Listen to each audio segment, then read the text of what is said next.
asal muasal tuyul itu dari anak bayi atau masih anak-anak, biasanya bayi yang meninggal tidak semestinya. Oh begitu. Tinggal sepertinya ya yang seperti tadi karena dibunuh atau dibuang begitu, itu menurut pemahaman orang Jawa yang nantinya akan menjadi tuyul begitu. Makanya kenapa kalau orang memelihara tuyul itu tuyulnya hanya minta jatah susu. Susu ya, susu dari si pemilik yang memelihara itu. Iya. Si pemilik tuyul tersebut. Iya. Ya. Jadi tiap malam harus mau menyusui. Nah.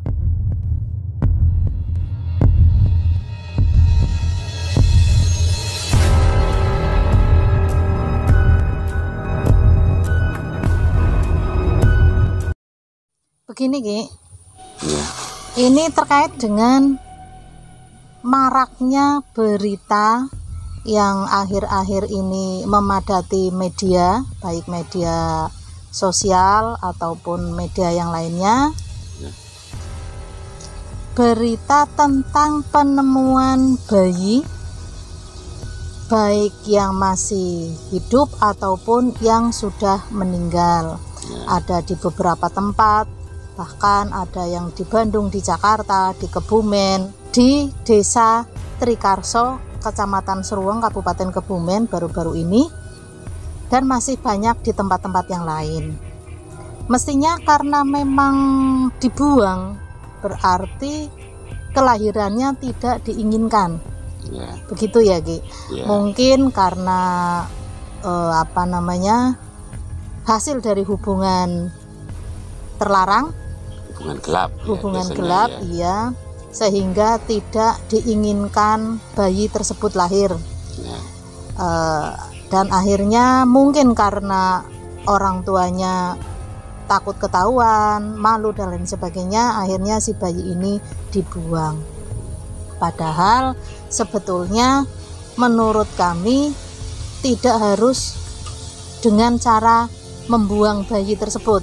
Kalau memang tidak diinginkan, bisa saja diberikan ke saudara, ke panti sosial, dinas sosial, atau ke panti asuhan, itu pun bisa, untuk tetap menjaga privasi dari ibu tersebut. Daripada dibuang, nanti toh akhirnya juga ketahuan, malahan nanti bisa kena pasal, akhirnya malu semuanya. Begitu ya Ki ya. Nah, terkait dengan bayi yang dibuang yang memang sudah meninggal, itu konon kabarnya bisa menjadi rohnya, bisa menjadi tuyul atau bagaimana Ki itu? Menurut Ki Jana bagaimana itu?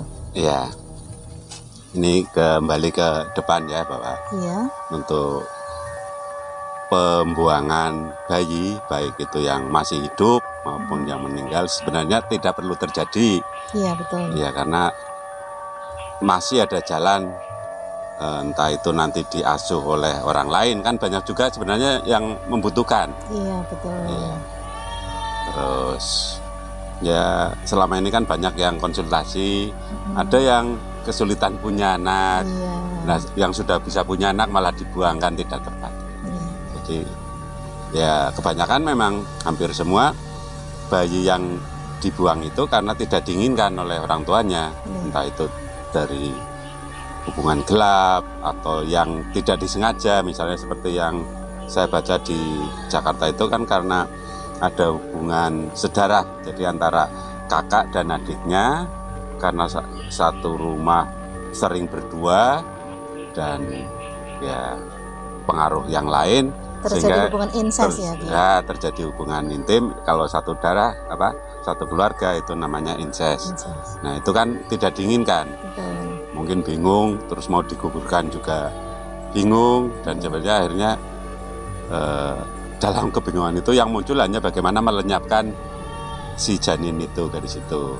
Padahal kalau misalnya bisa dibicarakan dari awal, dibicarakan dengan keluarga, kan bisa ada penyelesaian, entah itu nanti dipelihara di tempat saudaranya yang jauh atau bagaimana. Tapi itu ya tiap permasalahan orang beda-beda. Iya, betul.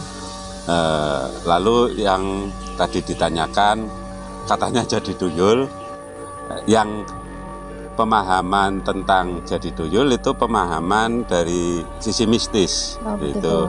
orang Jawa katakanlah ya. Iya. Nah, kalau dari dulu memang seperti itu, asal muasal Tuyul. tuyul itu dari anak bayi atau masih anak-anak, biasanya bayi Iya. yang meninggal tidak semestinya. Oh, begitu. Tinggal semestinya ya yang seperti tadi karena dibunuh atau dibuang begitu, itu menurut pemahaman orang Jawa yang nantinya akan menjadi tuyul begitu. Makanya kenapa kalau orang memelihara tuyul itu, tuyulnya hanya minta jatah susu Susu ya, susu dari si pemilik yang memelihara yang itu. memelihara, Iya. si pemilik tuyul tersebut. Iya. Ya. Jadi tiap malam harus mau menyusui. Menyusui. Nah, ketika si pemilik ini atau yang memelihara tuyul ini sudah tidak dalam kondisi menyusui atau katakanlah ASINY-nya sudah tidak produktif, sudah tidak berproduksi, itu lalu yang disedot apanya itu, Ki? Ya tetap minta jatah, istilahnya tiap malam ngempeng, Nggih? walaupun yang keluar darahnya. Oh, begitu. Jadi Iya. yang disedot itu darahnya. Iya, melalui payudaranya tetap itu. Oh, Karena begitu. kedengar itu Iya, iya. Karena Ngeri syaratnya juga itu. ya. Ngeri Iya. juga ya. Karena sudah ketika ada ikatan bahwa ini mau memelihara tuyul itu, yaitu Dari awal memang sudah ada perjanjian. iya gitu. ada perjanjian. Iya, iya, iya. Salah satu syaratnya bahwa ngempani atau memeliharanya itu dengan mengasih air susu. Gitu. Kalau nggak ada air susu, ya darah. Jadi karena memang ASINY-nya sudah tidak produksi, otomatis ketika disedot yang keluar darah ya, Ki ya. Betul ya. Ya pada dasarnya kan kembali ke katakan anak kecil itu, bayi yang lahir itu kan tetap tidak punya dosa. Iya, betul. Ya, yang dosa itu orang tuanya. Tetap si bayi ini tetap dalam kondisi suci ya. Iya, cuma karena meninggalnya tidak semestinya, Nggih. itu makanya jadi seperti itu. Dimanfaatkan oleh orang-orang yang tidak bertanggung jawab secara mistis begitu. Iya, Jadi iya. kalau ada misalnya dukun tuyul yang penjual tuyul, kalau tahu ada berita seperti itu, dia pasti dengan berbagai cara akan berusaha mengambilnya. Oh, begitu. Nanti katakanlah kayak di penampungan. Oh, iya, iya. Penampungan iya. dulu. Nah, nanti kalau ada orang membutuhkan, baru ada kayak jual beli, seperti jual beli. Semacam jual beli dan perjanjian. Iya, perjanjian itu. Iya, iya, iya. Nah, itu dulu kan pernah saya mencoba menemui salah satu dukun yang penjual tuyul itu. Oh, begitu. Iya, itu harganya macam-macam. Itu ada di daerah mana itu, Ki? Untuk sementara saya rahasiakan identitasnya, tapi masih daerah Kebumen juga. Oh, masih di Iya. daerah Kebumen. Ada juga ya? Iya, dulu Betul. awalnya ketika saya tahunya Nggih, ada seorang wartawan baru masuk ke Kebumen nggih. menanyakan, karena saya tinggal di Kebumen, menanyakan katanya ada penjual tuyul. Saya tanya-tanya, benar ketemu rumahnya, kurang tahu sekarang apa masih hidup apa enggak. Saya ketemu ada semacam ya kan wartawan tanya-tanya, Iya. itu jualnya gimana, harganya berapa. Ternyata harganya itu sesuai dengan radius operasionalnya si tuyul itu. Oh, begitu. Jadi semakin radiusnya semakin lebar, harganya semakin mahal, begitu. Iya, betul. Jadi kalau ada yang paling hanya 100 meter sekitar rumah, ada yang 500 meter, itu semakin mahal. Kenapa bisa seperti itu? Ya tergantung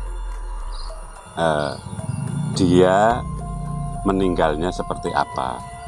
Begitu. Itu ada yang katakanlah umurnya juga, dia meninggal pada sudah umur berapa dan lain sebagainya. Iya, iya. Ya sebenarnya si tuyul itu pun tidak tahu apa-apa, karena dia makhluk halus sehingga dia bisa mengambil Nah itu pun untuk ngambil sebenarnya tuyul nggak tahu uang. Oh, begitu. Itu harus diajari awalnya. Oh, diajari dulu. Diajari. Jadi, benar nggak ini Ki? Yang saya dengar dari teman-teman itu bahwa ketika pertama kali diajari mengambil 100.000, walaupun ada 50 dan lain sebagainya, itu yang diambil hanya 100. Iya betul. Kalau misalnya pertama karena untuk kasih contoh hanya 50 ribuan, walaupun di situ ada 100.000, tetap milihnya 50. Oh, begitu. Karena awalnya diajari itu. Ya. Itu ceritanya seperti itu. Oke, terima kasih ini terkait dengan penjelasan tentang tuyul ya Ki ya. Asal muasal tuyul. Jadi kita kembali lagi ke janin yang dibuang tadi.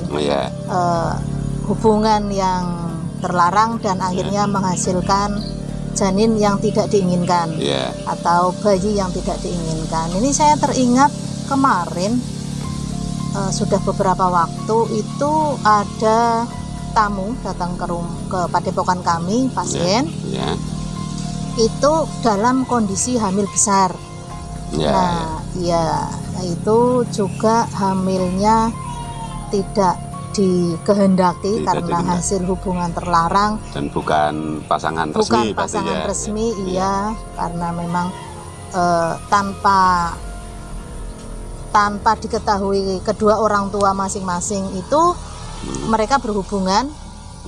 Nah ternyata si prianya ini sudah berumah tangga, mempunyai keluarga. Akhirnya ke padepokan kami minta untuk digugurkan karena mungkin saking puteknya pusing ya menghadapi itu ya. Ketika nanti ketahuan juga keluarganya akan hancur, perempuannya juga akan dimarahi oleh orang tuanya, dan akhirnya kami tidak menyarankan untuk digugurkan. Jangan digugurkan, tetap biarkan hamil dan melahirkan seperti biasa. Namun nun sewu, ketika itu kami sarankan untuk berpindah tempat ke tempat yang memang tidak diketahui oleh sanak keluarga. Di tempat lain yang agak jauh, kami ungsikan di situ dengan pertimbangan untuk menyelamatkan si janin ini dari sisi kemanusiaan dari sisi kemanusiaan, karena memang bukan kesalahan si janin ini, tapi kesalahan dari perbuatan orang tuanya. Nah akhirnya setelah waktunya melahirkan, tetap melahirkan dan diadopsi oleh orang lain yang kebetulan pasien kami juga sangat menginginkan anak. Dan ketika itu ada salah satu pasien kami juga yang datang ke padepokan kami, sudah 10 tahun berumah tangga, tidak mempunyai anak. Jadi si janin ini setelah lahir lalu diadopsi oleh pasien kami yang satunya ini, yang memang sangat menginginkan kehadiran seorang anak. Mungkin ini lebih menyelesaikan masalah dengan baik ketika ada seorang wanita yang hamil di luar nikah. Mohon maaf, ini kenyataannya kebanyakan seperti itu, hamil di luar nikah dan memang tidak menginginkan adanya janin atau bayi, tidak menginginkan anak dari hubungan tersebut, daripada dibuang atau dibunuh untuk menghilangkan jejak. Tapi pada kenyataannya bukan menghilangkan jejak, pada akhirnya malah malu semua. Kebuka semua. Dari kepolisian juga terus menyelidiki kasus dan lain sebagainya. Akhirnya ya kena pasal, kebongkar semua. Dan ini beberapa waktu memang kami sarankan kepada pasien kami untuk tidak digugurkan. Dan bagi sedulur semua, mohon maaf ketika ada masalah yang seperti ini, baiknya jangan gegabah atau jangan mengambil tindakan yang tidak benar dengan cara menggugurkan atau membuang janin. Itu sangat tidak benar, baik dalam agama maupun dalam masyarakat, hukum atau dalam masyarakat itu tidak dibenarkan. Ada cara yang lebih bijaksana untuk menyikapi hal tersebut karena memang sudah kadung nun sewu ya, sudah terlanjur hamil. Jadi mohon maaf ya, jangan dibuang atau dibunuh. Nah, lebih tepatnya lagi, baiknya dari awal jangan melakukan hubungan di luar nikah. Begitu Ki, kalau ya kemarin yang kami sarankan ke pasien kami seperti itu. Iya, memang kalau misalnya sudah terjadi, jangan terus langsung ambil tindakan, harus banyak dipikirkan dan konsultasikan ke orang yang paham. Betul. Iya, ya biasanya karena bingung, banyak sih yang konsultasi minta digugurkan, tapi kami tetap tidak pernah menerima itu. Iya betul. Walaupun katanya ada yang pindah janin, itu prosesnya sulit, kami termasuk jarang melayani itu. Kami lebih banyak ya seperti itu tadi, ketika ada orang yang menginginkan, nah baru dipertemukan. Iya, itu lebih manusiawi. Iya. Pada kenyataannya memang tidak sedikit pasangan suami istri yang menginginkan kehadiran anak tapi sudah berpuluh-puluh tahun berumah tangga belum diberikan. Sangat disayangkan sekali ketika ada orang yang hamil tapi tidak diinginkan lalu dibuang atau dibunuh, itu sangat disayangkan Ki. Ya, di samping nanti berakibat hukum. Iya betul. Nah, kalau dari tadi pandangan atau pemahaman mistis kan, anak tersebut, janin tersebut akan menjadi tuyul. Betul. Nah, tuyul karena dimanfaatkan untuk berbuat tidak baik, mencuri, otomatis orang tuanya juga akan kena. Pertama, sudah berbuat dosa dari awal. Dari hubungan tersebut ya? Dari hubungan tersebut sudah melakukan dosa. Dosa, lalu membunuhnya dosa. Lalu si janin itu walaupun sudah berbentuk arwah atau katakanlah sudah menjadi tuyul, tetap ibaratnya dosanya turunan, itu masih tetap ke orang tuanya itu. Jadi semacam dosa berantai ya Ki ya. Berantai. Jadi begini, kalau ini gambaran ya. Iya. Kalau dalam Islam, iya betul. Kalau anak yang soleh atau solehah itu akan selalu melakukan amal jariah. Amal jariah atau kebaikannya itu diterima juga oleh orang tuanya. Betul. Jadi doa anak soleh atau solehah itu walaupun orang tuanya sudah meninggal masih terus sampai ke orang tuanya. Tuh.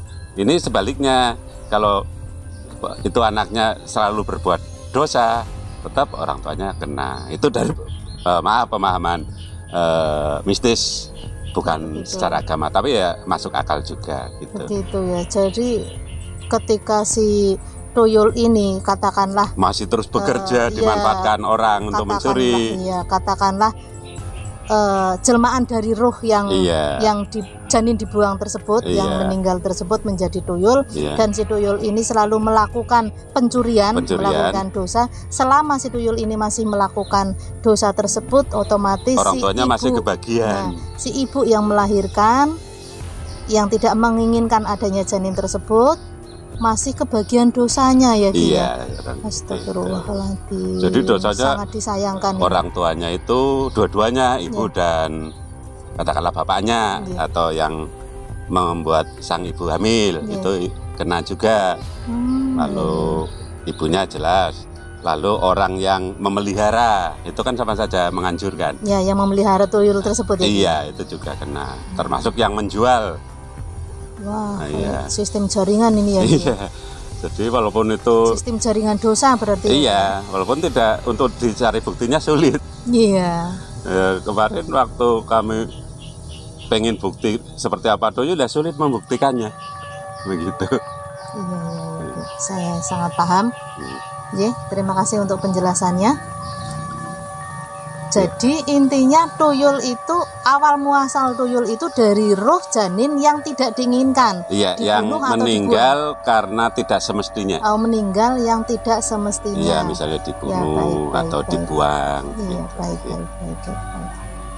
Ya, terima kasih untuk penjelasannya, sangat gamblang. Jadi intinya kepada sedulur semua, ketika mendapati masalah, apapun masalahnya itu, mohon dikonsultasikan dengan ahlinya yang paham lah minimal. Atau iya, orang yang paham. Jadi ketika kita konsultasi dengan orang yang salah, bisa menjadi Semakin masalah tambah rumit. Iya, seperti diberitakan. ini. Ya. Oh, itu hamil kan.